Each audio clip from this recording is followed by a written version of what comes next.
Cypher. Probably a smart decision. So Brush and Sace are together, and Brush is actually a fortnite.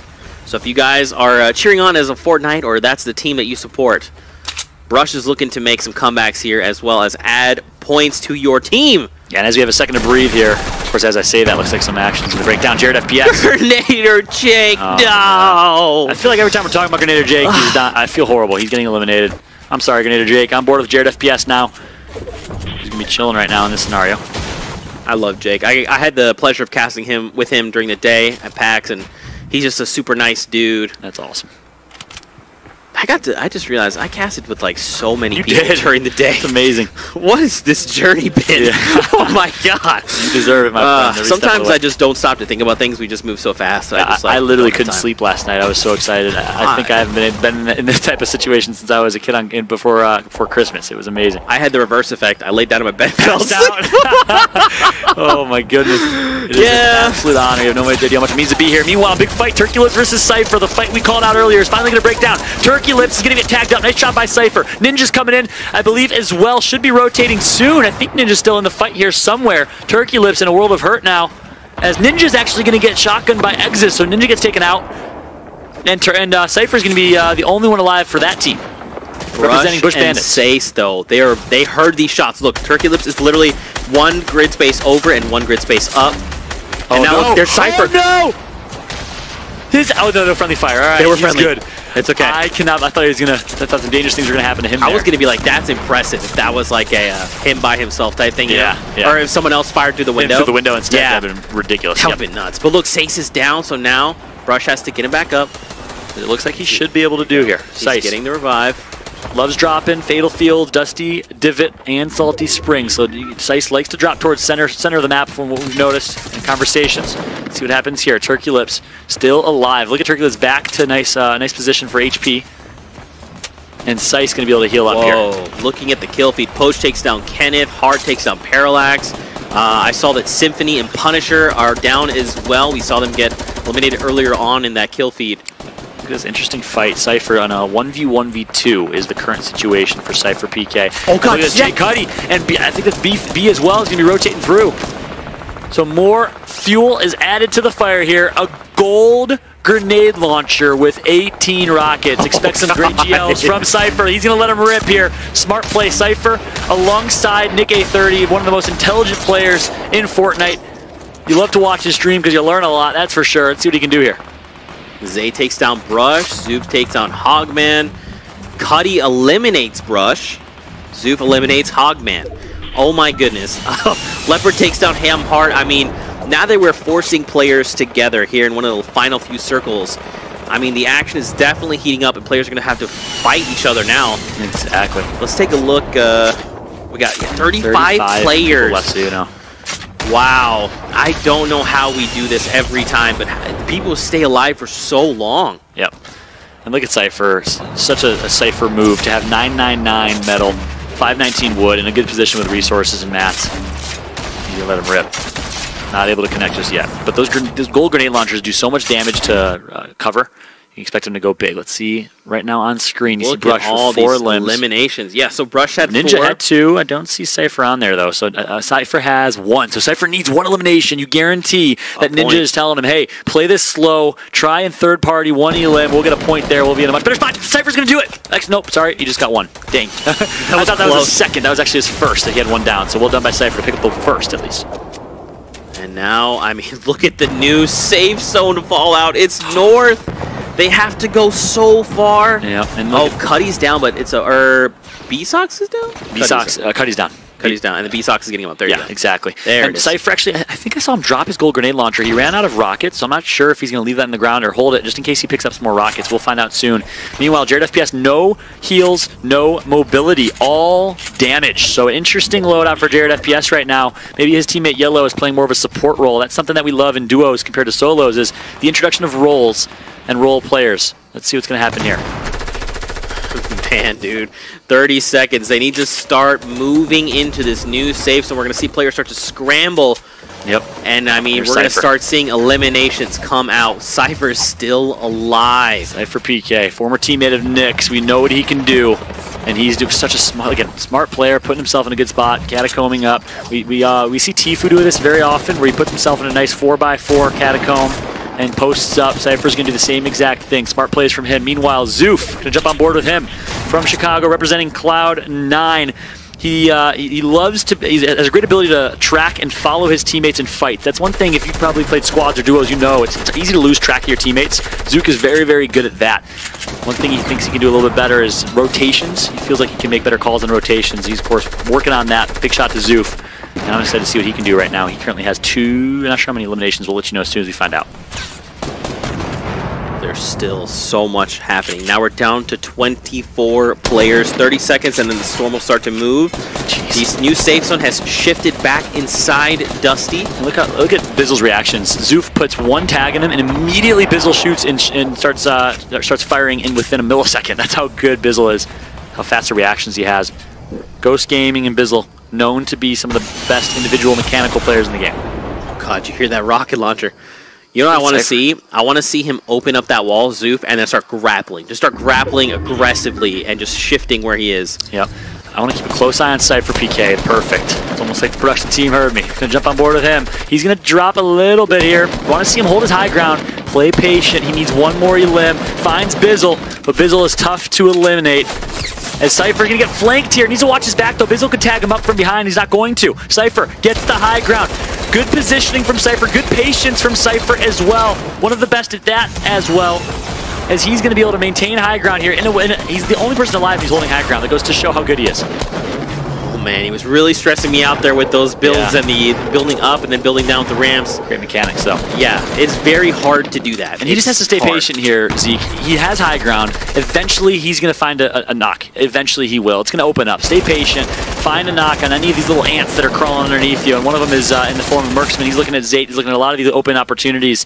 And Cypher should be able to grab one. If you're a Ninja fan, if you're a Cypher fan, let's hear it in the chat right now. Let's hear it on Twitter using hashtag #FallSkirmish for Bush Bandits. They were in first place coming into this one. And Cypher is looking to secure that first place finish for Bush Bandits.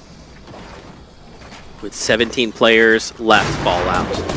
We are now shifting yet again. We're going south this time.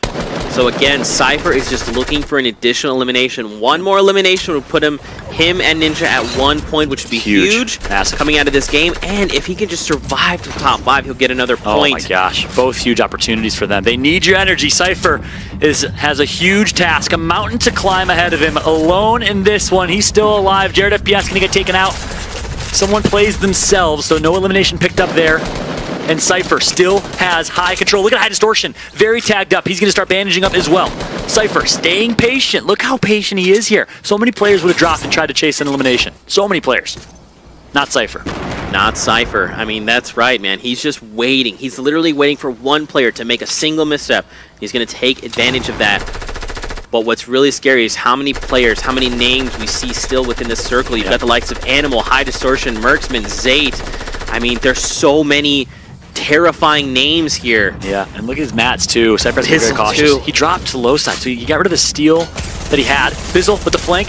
Nice shots from Bizzle. The fact that Bizzle's still alive, given his positioning, and a Porta Fortress is going to be placed here. Look at this. He's stuck. He's trying to chop his way out of it. He's going to do exactly that. Ghost Bizzle somehow manages to survive, but it's going to be so hard for him to get through. He does. He gets an elimination. Ghost Bizzle does it again. Unbelievable. He finds Maiden. Vapor Teaser checked out early there. Down to 8 players. Animal down below, you see, and above there's a player. I mean, this is coming down to the wire here in game number 4. Is Cypher still alive? 8 people left. If he is still alive, he has a perfect opportunity to get a placement here. Still hasn't picked up on a limb yet. Goes Bizzle with 3. Needs one more to secure the 4th. I'm not sure if his teammate had any. That's Demo. Oh my gosh. I'm not gonna lie, Fallout. This is really intense. Yeah, look at his mats here. He's gonna go out. He's gonna go out and he actually uses the bounce pad. He finds Cypher! And he's gonna get high ground. Ghost Bizzle takes the high ground. Can he get the elim? No, not just yet. Ghost Bizzle, some way, somehow, only has minis though. I think if I'm Ghost Bizzle, I gotta play down. I gotta play for this. He knows it. He's gonna edit. He drops. Not enough time. He's gonna get taken out here. Ghost Bizzle, a valiant effort. Oh, he almost was able to. No, he shot him. He got the 4th and the 5th, I believe. Oh my goodness. The FPS gets the victory royale. Congratulations to him. Oh. But the story is Ghost Bizzle Who does that? Builds out into the storm, places a bounce pad, and immediately bounce pads back into the tiny shrinking storm, picks up an elimination, gets a second, ends up with 5 elims and a top 3 finish. Unbelievable performance from Ghost Bizzle. And pulling up, and yeah, man, it's all about fun. So we were super thankful for all of you guys. But here we go, match number 5. We've got 2 games left to go before we close out the day. So let's recap. If you're just tuning in, you probably haven't watched the games. That's okay. We're gonna help you out a little bit. So Ghost Bizzle and DMO all the way to the top. Vape Jesus and his crew right behind them. Things we'd like to see going forward.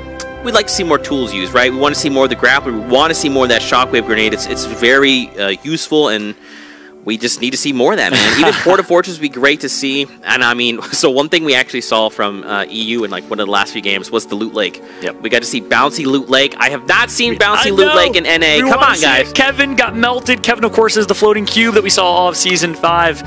Where are you, Kevin? We miss you. We want to see some Loot Lake action. Hopefully we get something over there. Loot Lake, of course, if you missed it, check out any Instagram video, YouTube video, you name it. It's been awesome to see what happened to that cube over at Loot Lake, and it's been a lot of fun watching the gameplay ensue over there. So now we move into the final game. Look at this. Tilted Towers looking like a hotspot. Can you see the Greasy Grove kind of area? Do you think that's I'm assuming that's Courage at minimum. Has to be. We'll check out that action. Courage, Hogman, and Nick A30 have landed there, and Saints and Myth, by the way, have landed there almost every single game. We'll keep an eye on that. They're going to Pueblos, I think, your favorite spot. That's right. One player I haven't seen a lot of, and I called out some key storylines. We talk about Ninja, talk about Nick Merckx, another fan favorite, High Distortion. Would love to see some of his game play, because he's played well. He survived to mid-game often. We haven't seen him in late game yet, and I wonder why. So hopefully we can catch some action from High Distortion here this time. Meanwhile, Nick Merckx and Ghost Aiden are here. I'm so excited. Get to relive PAX. Look at this, though. Legion went U Apartments. Nick went Castle by himself. So they're going to split up. I want to see if, of course, Laquan. I keep saying Legion, but he's going into the alias Laquan. Yeah. Interesting. One of the funniest guys, one of the nicest guys I know. Coming from Kansas City. See what he can do. Meanwhile, here we go. Look at this. POV picture-in-picture. You loved it. The Ghost Aiden versus Nick Merckx storyline continues. Ghost Aiden playing Brick Apartments, Nick playing Castle. Let's see how the action is going to go down here. Nick pushing towards the very top of that castle. He's so familiar with that area. He's dropped there literally thousands of games. Well, so has Aiden. Yeah.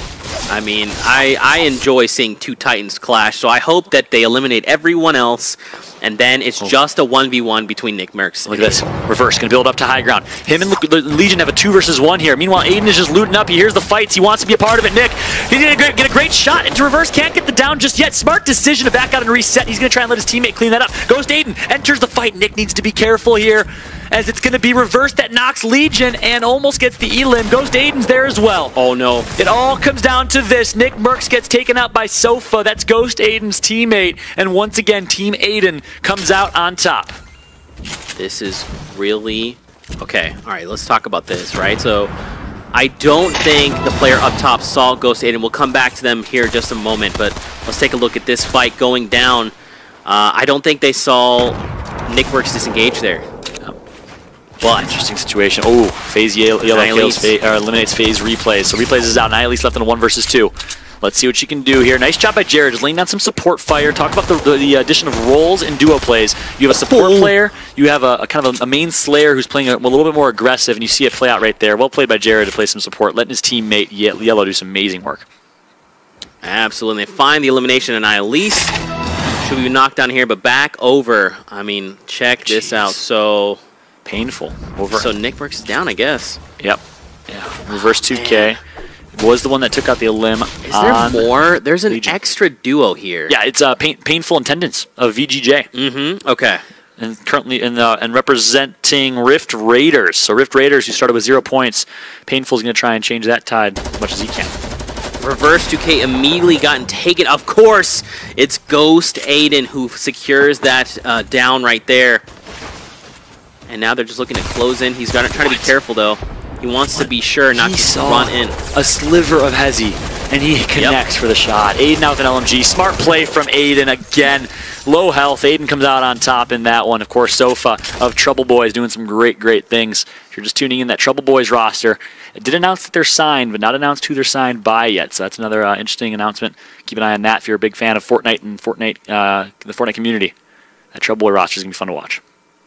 Yeah, man, the competitive scene, I mean, just an awesome group of individuals, and they're just great people, honestly, just all around.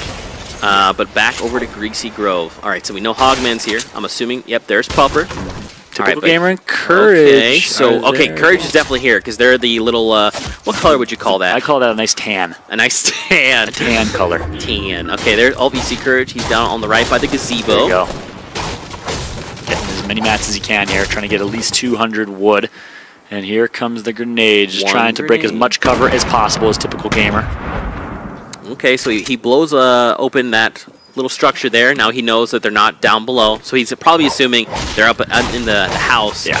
And that's a tough spot, man, when you, especially when they're like, the house is 2 stories and an attic, right? So you're never really sure where in the house they are. Yeah, and so to break down kind of what's going through their heads right now, they've been battling game in and game out. They know each other. So right now, Hogman knows it's typical Gamer and Courage, and typical Gamer and Courage know it's Hogman and Pupper. And they're showing a lot of respect for each other. You notice early these fights in the live environment, in public matches, people just fly at each other with ramps. But look how much respect they're showing for one another. It goes to show how equally skilled these players are, and they all know it. I just realized Courage has the skin combo that I believe Ghost Bizzle uses. Ooh, it is the Carbide with the green and the Sharkman. Do you think he's paying respect after Bizzle's performance? I think so. Or he's trying to make people think, like, I'm that guy. Look at this. Back over to Aiden, though. He's gonna land on the late post. Wow. All right, style points for Aiden. Look at this. Oh. Aiden, are you really a controller player or what? Like, please. Oh, no! He gets knocked out. He's trying to fall down. What? What? He's happy. He likes that spot. He has 9 HP. All right, Aiden's out. Maybe a little over-aggressive there from Aiden. We gave him some style points, but style points don't get you actual points. Tendon is just down below waiting for the Aiden. loot to rain down. That's tough. Aiden a little over-aggressive there. Maybe it was a miscall. Sofa wasn't there and wasn't able to back that up. So instead, Aiden takes a 1 versus 1 instead of what could have been a 2v2 or a 2 versus 1 in terms of numbers advantage, and he gets taken out. And that's something to keep in mind. If you're an aspiring Fortnite competitive player, know your numbers at all times. And it's so important that you know where your teammates are at, but also where your opponents are at, and who has the numbers advantage, which, by the way, could be the difference between life or death in that situation. Absolutely. And now Sofa is left to fend for himself. And now we see C9 Top Boy. We still have 81 players left in this lobby right now. My goodness. I don't know if High Distortion's still on this one. We called him out early. Same with Ninja. We got some players here. Blind and Top Boy. We saw a great performance from Blind. I believe he placed top 10 at PAX West Summer Skirmish Finals. Of course, Blind, who made a name for himself at the Ninja Vegas event just months ago. And since then, he's really been a rising star. Very composed, very great methodical and mechanical player. Look at this. Take a look, man. So Aiden's down. And we've got the likes of Hogman. Funk Bomb is still up. High Distortion is up. He's got 1 elimination. There you go. Even likes of Liquid Chap is still in the game. TSM Myth. I mean, and look at that. Sofa has 1 as well. So even though Aiden is down, all Sofa needs to do is channel his best Cypher PK from last game. Speaking of which, here we go. And stay alive long enough to get 1 more elim. They pick up a point. And they're in a good spot here. Ninja and Cypher on the prowl. Ninja versus Ghosts. And this one is the fight spot to ensue. I don't know who wins in a fight between Ninja versus Ghost. Ninja, I think a Ghost wins that in real life. Yeah, fair. But this is in real life. This is Fortnite life. As we got Ninja, one of the best players in Fortnite. See what he can do here. Ninja's getting some good shots in. Okay, Ninja's really good at bouncing those nades. I'm not sure if that's going to connect. Smart play. Look at that. He can actually break their cover. He's going to try exactly that. He's telling Cypher to disengage here. And Ninja just needs to break a few more pieces of cover. Is it going to be enough here? Ninja's like, how are they staying up? There you go. He's finally going to drop it. Saf is up there. And everything is falling. It is going to be Saf that somehow manages to land on the tree and stay alive. Someone just took a bunch of ghoul. He gets knocked by Liquid 72 hours, and 72 hours confirms that elimination. Is Cypher still there? Cypher's fighting. So Ninja's going to leave Cypher, and Ninja is going to heal up here. Cypher's all by himself, I believe. Turtling up. Saf is literally in a tree right now, and he's going to down Ninja cross map. It's okay. Huge play from Saf. He gets tagged up by Ninja, though. Liquid 72 hours is a bush. What? He's a bush! Liquid 72 hours is a bush. I don't even know what to... So he was probably this up. sitting there. He was probably just sitting there waiting for them, and then he finds that elimination. You have to be kidding me. 72 hours. Are you redefining the meta again? Is Bush meta happening? What a cheeky play. Unbelievable. He's still a Bush. Wait, so did... I think Ghost... Stand still. Stand still. 72 hours. He'll have no idea. Look at that. Oh, he picks up the takes him down. Unbelievable. 72 hours. What are you doing, you monster? Oh my god. So like, talk about how big that is, Zeke. He comes on the flank. He takes out Ghoul from far away. Saf downs Ninja from far away, gets the elim, but 72 hours picks up 2, and now they're in a good spot. I called them out at the beginning of this match and said I haven't seen them do anything huge, and of course, as I say that, such a good performance here in mid-game. And now we get to watch Strugs and Zoof, another key storyline. We haven't seen a lot of Strugs yet. Of course, member of Snobby Boys, really excited to see what Strugs can do. As you can see, they're in this anti-grab zone, taking shots. I mean, again, if you're tuning in, we've got this awesome spectator client that we're debuting here for the fall skirmish. So at the top right, you can actually see the other players around. So, I mean, just take a look, man. It looks like there's a duo team just north here, near the edge of Dusty. There's also a duo team within Dusty. You've got another, a few players all the way around. I mean, this... Now, here's the question. Should players be fighting in grab zones? I'm curious to know, because I actually don't know the answer to this, but I want to hear your opinion. So should they, or do they enjoy it? Should, both. I would argue that 90% of competitive Fortnite players do not enjoy fighting in grab zones. So based on that logic and that made-up statistic completely on my own, I think they should not be fighting in grab zones because it doesn't play to their strengths. They don't enjoy it. They don't feel comfortable in those fights. That being said, some people look at that as a negative and are very kind of half-glass empty. If you look at it from a positive perspective, you know everyone else also hates fighting in those grab zones. So you can maybe get really good and learn and really perfect that. And that's what the best Fortnite players do. They don't, they don't find excuses. They adapt because this game is always changing. It's brilliant. It's what we all love about it. And the ones that find a way to adapt and win are the ones that are doing really well. Ninja, Ghost Bizzle, a lot of these individuals. And look, 72 hours is no longer a Bush, so he must have taken some amount of damage. Looks like maybe he just took some fall damage there. Here we go. 72 hours. Speaking of which, the one who's defined the pyramid meta that he just got actually stopped from. Rumor has it that he was one of the first people to start using pyramids. Not sure if that's 100% confirmed, but he definitely is great with that defensive mechanism. He's very weak right now, too. Gonna get tagged up. He's gonna get knocked, actually, by Thweefo. Huge place for Thweefo to get in some shots for his teammate. That's Monster. 72 hours gonna turtle up here. Now, all up to Chap. He's hurt. He's going against Thweefo. He's gonna lose high ground here. Chap's gonna build defensively, needs to stay alive, has no heals, no shields. Beautiful. Look at the building right now from Chap, and he's not done yet. How he just did that so fast? Yeah, unbelievable. What's interesting is that